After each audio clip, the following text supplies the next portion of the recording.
Zaidi ya maombi na maombezi katika kanisa la TAG Ushindi Kisota kwa mchungaji Mary Kiando, lakini wanatibu magonjwa yafuatayo kwa njia ya chakula na matunda: ini lenye mawe, kuvimbiwa, kiungulia, safura, uvimbe kwenye tumbo, kukosa choo, kuhara, kunyonga kwa utumbo, saratani ya koron, upotevu wa chumvi mwilini, maambukizi ya njia ya mkojo, mawe yanayoathiri figo, ugumba, kuongezeka kwa tezi dume, saratani ya tezi dume, saratani ya matiti, uzito mkubwa, kukonda, mkusanyiko wa dalili za kimetaboli, macho, kuzorota kwa seli za retina,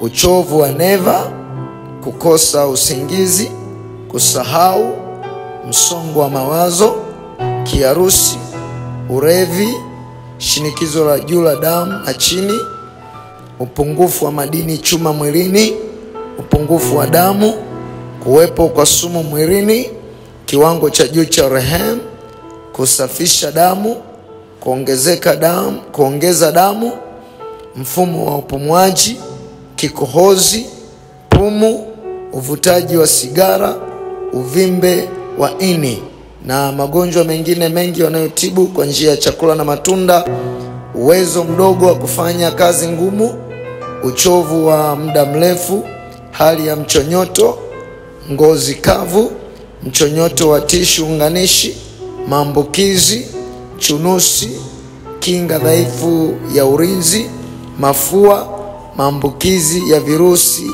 na bakteria. Hayo yote zaidi ya maombi na maombezi, lakini mtumishi wa Mungu Mary Kiando atakushauri na kukutibu kwa njia ya product ya matunda na chakula. Utapata uzima na uponyaji kwa njia ya mwili na roho pia, na utatoka mwili wako ukiwa fresh kabisa na umepata uponyaji wa kimwili na kiroho. Unaweza kumpata Mary Kiando kwa namba hizi hapa. Karibu katika shuhuda chache ambazo zimeweza kutokea katika kanisa la TAG Kigamboni. Mchungaji Mary Kiando mwenyeji. Naitwa Ebi Abdalla Kalinga. Ni muumini katika kanisa la Ushindi Kisota lililopo mtaa wa Bilo. Kiufupi, sijaoa, ni mtoto wa kwanza katika familia yetu na tuko watoto wanne. Na ni familia ya Kiislamu nilikotokea. Maisha yangu kabla sijaokoka, nilikuwaga ni mtu mmoja ambaye ni kwa kujiungamanisha na vikundi vichafu, matendo maovu, wizi, mabaji, utumiaji wa madawa ya kulevya na kadhalika. Lakini nilikuja nikakutana na mchungaji mmoja, Mary Kiando. Mchungaji Mary Kiando, tangu nilipokutana naye kwa mara ya kwanza, akajaribu kubadilisha maisha yangu, na wakati anabadilisha maisha yangu nilionyesha nia, na kiukweli yakabadilika. Kaja nikawa mtu mmoja tofauti sana. Lakini katika kunibadilisha, kuna vitu kadhaa alikuwa anavitumia. Ni vya kushangaza kwa kweli, kwa sababu si hali ya kawaida. Kwa mwanadamu wa kawaida ukimwelezea anaweza akakataa. Kubwa alikuwa anatumia maombi, na kingine alikuwa anatumia matunda na vyakula kujaribu kutoa sumu na vilevi vyote ambavyo viko mwilini. Na imesaidia, mwisho siku imekuja vimeacha kabisa kutoka katika ile hali ya ukabaji, wizi na vitu vingine ambavyo vichafu.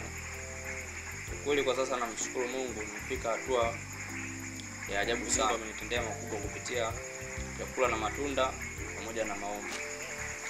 Kweli tangu nimeokoka na mambo mazuri ambayo yamekuja kunitokezea mbele.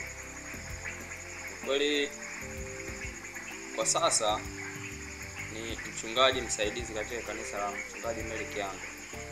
Maana kwamba Mungu amenikomboa kutoka kule ambako nilikokuwepo. Nimetoka mashimoni kwa sasa ameniweka kinalani, ameniweka katika ngazi ambayo sikuwahi kuitegemea. Na kikubwa ambacho ninachokushauri kijana mwenzangu, jaribu kusikiliza watu wazima wanayosema, jaribu kusikiliza mkubwa anachokuambia, lakini pia usikatae wito pale ambako unaitwa.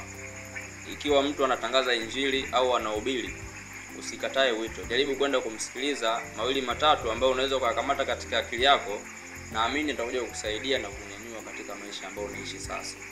Na shukrani za dhati ambazo naweza kuzitoa, kwa si kwa ukubwa na siamini kama zinaweza zikatosha kwa mambo ambayo yamekuja kunitokea. Namshukuru sana mchungaji wangu Mary Kiando, nashukuru wazazi wangu, nashukuru mama yangu, na mshukuru baba yangu na ndugu zangu ambao waliweza kunisimamia kidete mpaka kufika hapa nilipo, kwa sababu sikuwahi kutegemea na wala si mambo ya kawaida kabisa kutokea katika na matarajio ya kufika mbali, kwa sababu sasa hivi niko nasomea Biblia, nasomea uinjilisti ili siku niwe mchungaji ambaye nitakuja kumpa msaada mkubwa sana mchungaji wangu kiongozi Mary Kiando. Naamini hiyo ndio inaweza ikawa shukrani yangu kutoka katika moyo wangu. Kwa sasa niko tayari kuwa mwanajeshi wa Yesu, yani kuwaita watu kuleta katika Kristo, kuhubiri injili na kutangaza neno vile ambavyo inatakikana kwa hali yoyote, iwe mvua, iwe jua, iwe masika, iwe kiangazi. Kwa hali yoyote ile naamini nitapambana kwa jina la Yesu. Kikubwa ambacho naweza kukwambia ni kukushauri na kukupa moyo kwamba usikate tamaa. Msaada upo, Yesu yupo, na kama ukiwa na nia, naamini huko uliko utatoka.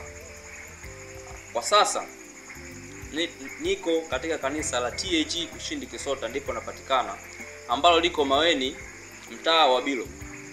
Niko tayari kuwaleta wengine ambao wameathirika. Popote utakaponiona, kama una uhitaji, utanifuata nikuelekeze, na dawa zipo na maombi pia utafanyiwa. Maombi ni bure, lakini kwenye masuala ya tiba za dawa na vyakula ni biashara, kwa sababu ni unatibiwa kutoka nje ya huduma ya kanisani. Hiyo ni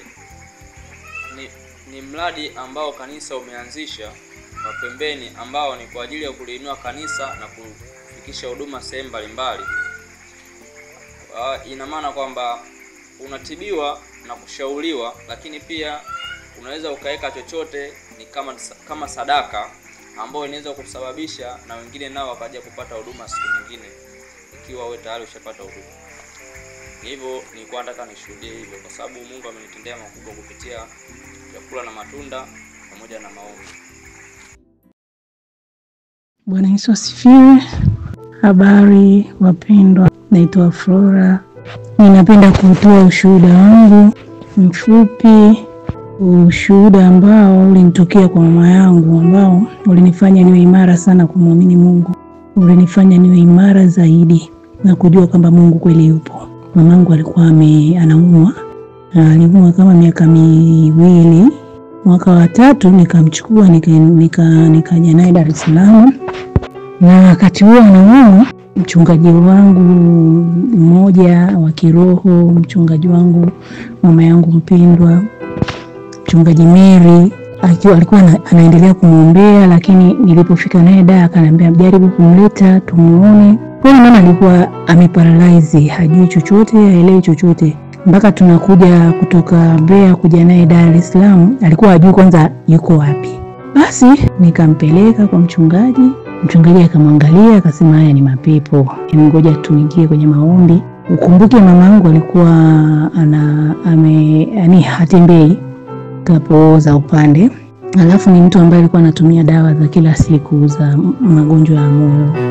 Mchungaji alipomwangalia akamwambia mama atafunga siku 7 kavu ili aweze kupona. Mimi sasa nikawaza, ni mgonjwa, anatumia dawa za kila siku, hajiwezi, anafungaje siku 7 kavu? Akaambia una imani? Nikamwambia imani ninayo. Ingawa nilikuwa na mashaka, lakini akaniambia basi mama atafunga kavu 7. Wewe nenda muache. Kiukweli nikaondoka, lakini mwili nimeondoka nao, roho yuko huko nilikomwacha mama Kigamboni. Basi kafika asubuhi nikarudi tena. Akaniambia usingekuja ungesubiri 7. Nikamwambia mimi siwezi, yani nimeshindwa kabisa. Nahisi kabisa labda ni moyoni sikumwambia, lakini nilihisi kabisa hivi mamangu akifa huku na ndugu zangu sote naona unaenda huko umpeleka mama sehemu kaenda kamuoa mama. Nilikuwa na mawazo, kichwa kinagonga. Basi ni kweli nikabidi sasa mimi nikae pale pale, sikuondoka. Kama hata kufa na mimi nipo hapo. Mchungaji anaendelea na maombi. Mama amekaa siku ya kwanza, siku ya pili, siku ya tatu. Ikabidi na mimi sasa nimsaidie na mimi nifunge zile zilizobaki kavu. Tukaendelea mpaka siku ya 7. Siku ya 7 mama ndo anapata ufahamu, yani anapata ufahamu hapa nipo wapi. Nikamwambia huyu ni mchungaji, alikuwa anakuombea. Na mapepo kabisa anaongea kabisa, mimi niko wapi hapa? Mnanifanya nini? Vitu ambavyo mimi nilikuwa siamini kabisa, naonaga tu kwenye TV watu wanaanguka, wanaongea. Naonaga yani sasa kitu ambacho kimenitokea mamangu, nikasema kumbe hivi vitu vipo. Basi siku ya 7 mama hajara chochote, lakini aliomba kuharisha. Kwenda bwani, yani akaharisha maji tu, maji ambayo ni kama soda ya Fanta, yani ya njano kabisa, Fanta hii hapa. Mchungaji akaniambia Mungu mwema, ni mapepo yanawezekana, mapepo yanatoka. Basi akakaa sawa. Siku ya 8 nikaondoka naye, akaniambia sasa kampe, taendelee kumpa asubuhi, mpe vitunguu saumu, tangawizi kali, yani msagie hivyo vitu, tangawizi, kitunguu saumu mpe ameze, yani vitu vya asili. Sasa matunda, sijui nyanya chungu, akatupa na mlonge.